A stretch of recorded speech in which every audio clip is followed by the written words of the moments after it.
الحمد لله الذي أنزل السكينة في قلوب المؤمنين ليزدادوا إيمانا مع إيمانهم. أشهد أن لا إله إلا الله وحده لا شريك له، وأشهد أن سيدنا ونبينا محمدا عبده ورسوله أدى الأمانة وبلغ الرسالة ونصح الأمة. اللهم اجعل أفضل الصلوات وأزكى التحيات وأتم البركات على خير أنبيائك وأفضل رسلك نبينا وقدوتنا وشفيعنا وقرة أعيننا ومولانا محمد وعلى آله وأصحابه وجنوده وخلفائه من بعده ومن أحيا سنته وسلك سبيله ونهج نهجه وجاهد في الله حق جهاده إلى يوم الدين. أما بعد فيا عباد الله، أوصيكم وإياي بتقوى الله وطاعته لعلكم تفلحون. قال الله تعالى في القرآن الكريم: أعوذ بالله من الشيطان الرجيم، بسم الله الرحمن الرحيم: ولا تتمنوا ما فضل الله به بعضكم على بعض، للرجال نصيب مما اكتسبوا وللنساء نصيب مما اكتسبوا واسألوا الله من فضله إن الله كان بكل شيء عليما. صدق الله العظيم. معاشر المسلمين والمعتكفين, jamaah salat Jumat Masjid Al-Makmur yang dimuliakan Allah Subhanahu wa taala. Di Jumat yang penuh barokah dan mulia ini, Jumat yang turunnya rahmat dari Allah Subhanahu wa taala, Al-Fakir mengajak kepada para jamaah untuk selalu senantiasa meningkatkan kualitas takwa kita kepada Allah Subhanahu wa taala. Takwa yang Al-Fakir sebutkan di dalam kitab Nahjul Balaghah. Sayyidina Ali karena wajah mengatakan di dalam asarnya, at-taqwa al-khawfu minal jalil wal amali min tanzil asyukru ala jazil ar-ridha bil qalbi wal istidad li yaumil akhir.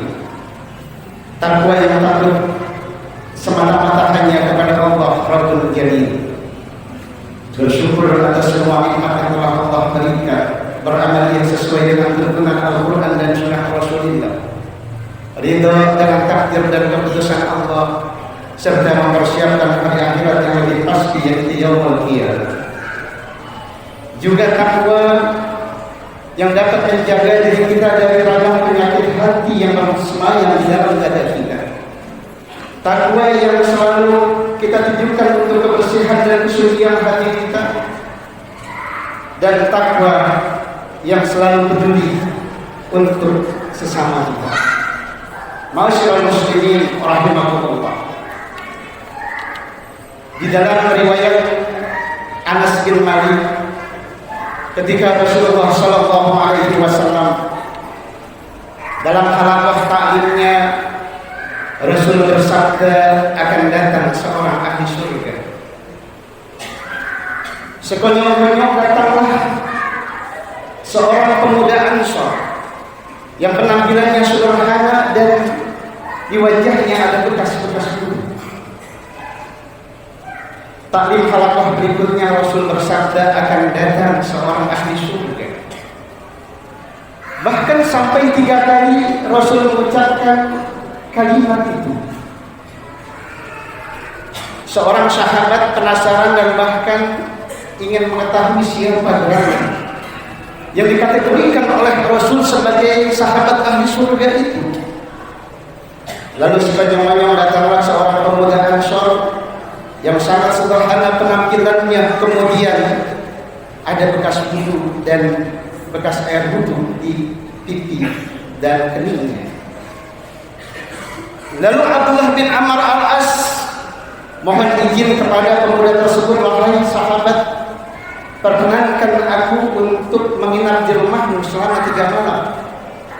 Maksud Abdullah bin Amr al-As ini adalah penasaran dan pengen tahu apa amalan dan gerangan apa yang dilakukan oleh sang pemuda Ansor yang dikategorikan oleh Rasul sebagai sahabat ahli surga ini.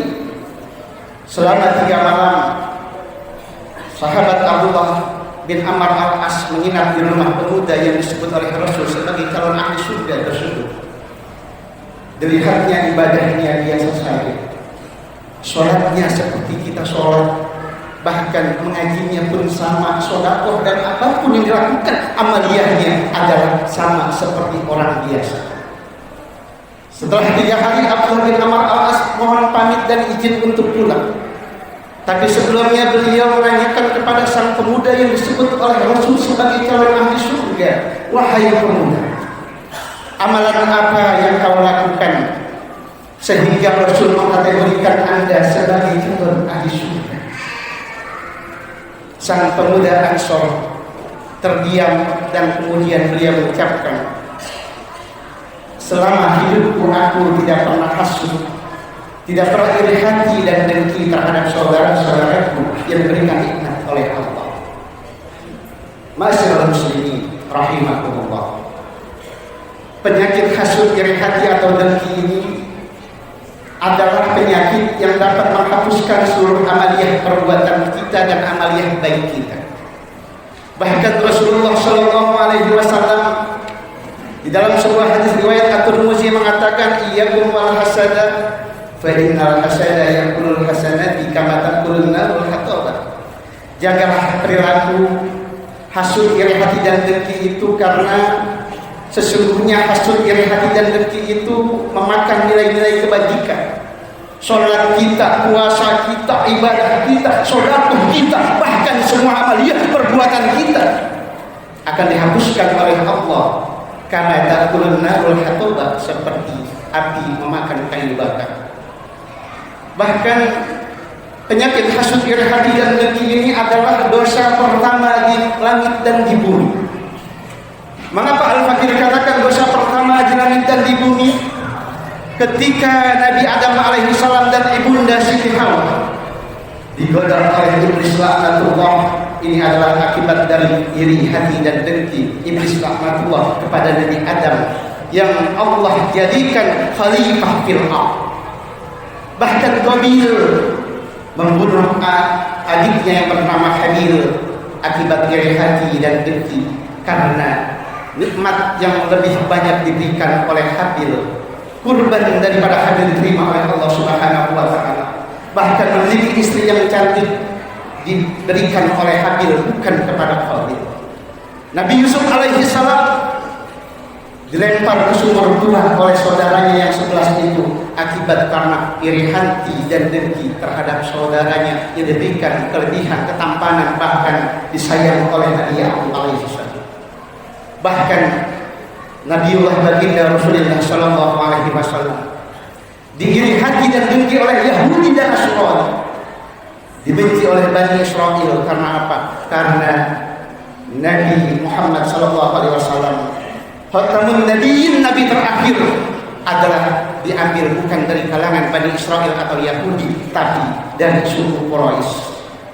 Bahkan perang dunia pertama dan kedua terjadi pun itu adalah akibat daripada iri hati dan dengki antara murkanya manusia menuju pada nilai-nilai kekuasaan, jabatan, bahkan apa yang mereka inginkan. Ma'asyiral muslimin rahimakumullah.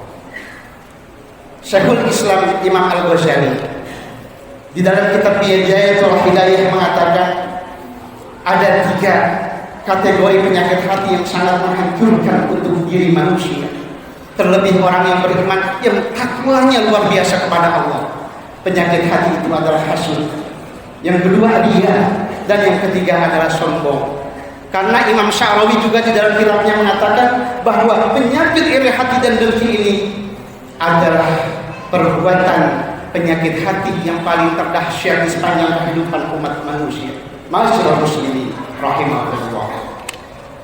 Sebagai hamba yang mengharapkan ridho serta pahala yang luar biasa, bahkan surganya Allah Subhanahu wa taala, kita sebagai hambanya umat Rasul, mari di mimbar forum Al-Fakir yang singkat ini kita belajar dari apa yang diajarkan oleh Kanjeng Baginda Rasulullah Sallallahu Alaihi Wasallam. Ketika Rasul diiri hati dan dengki oleh orang-orang kafir Quraisy, Rasul membaca doa yang selalu diajarkan setelah sholat adalah Rabbana ighfir lana wa li ikhwanina alladzina sabaquna bil iman wa la taj'al fi qulubina ghillan lil ladzina amanu rabbana innaka ra'ufur rahim. Kita perbanyak doa itu setiap habis sholat. Yang kedua adalah kita kembali kepada nilai syukur kita yang sebenarnya, bahwa apa yang telah diberikan oleh Allah kepada teman saudara kita, bahkan sahabat kita, tetangga kita, melebihi nikmatnya daripada kita, harus kita syukuri bahwa kita sudah diberikan yang terbaik oleh Allah Subhanahu wa taala. Sehingga Allah Subhanahu wa taala mengingatkan kita di dalam surat An-Nisa ayat 32 tadi, a'udzubillahi minasyaitonir rajim. Bismillahirrahmanirrahim. Wa la tatamannaw ma faddalallahu bihi ba'dakum 'ala ba'd. Lirrijali nasibun mimma iktasabu wa lin-nisa'i nasibun mimma iktasabu was'alullaha min fadlihi innallaha kana bikulli syai'in 'alima. Wallahu a'lam bimuradihi.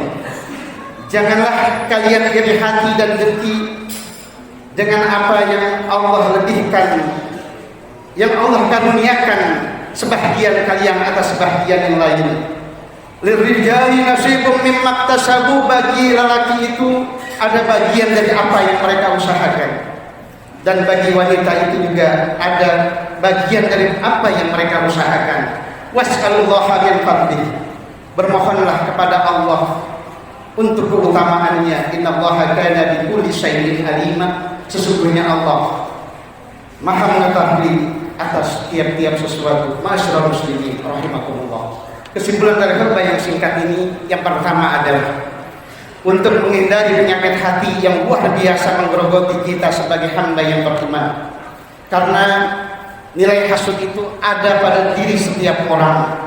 Betapapun ibadahnya luar biasa hebat, hafizul Quran, wa qa'imul lail wa sha'imun nahar, tetap ada rasa iri hati dan dengki di dalam hatinya. Karena apa? Karena iblis laknatullah tidak senang kalau hamba Muhammad, umatnya Rasulullah Sallallahu Alaihi Wasallam, berkumpul bersama saudara-saudaranya di surganya Allah Subhanahu Wa Taala. Yang terakhir adalah mari kita tingkatkan kualitas nilai ibadah kita, baik mahdoh maupun ghairu mahdoh, dengan nilai-nilai kebersihan dan menjaga hati kita dari sifat iri hati dan dengki terhadap saudara, teman, tetangga, bahkan para orang-orang soleh yang telah mendahului kita. Inna asnal kalam kalamullah al-malikil mannan wa bi qawlihi yahtadil muhtadun. A'udzu billahi minasyaitonir rajim. Bismillahirrahmanirrahim. Wal 'ashr innal insana lafi khusr illa alladziina aamanu wa 'amilus shalihati wa tawassaw bil haqqi wa tawassaw bis sabr. Barakallahu li wa lakum fil Qur'anil 'azim wa nafa'ani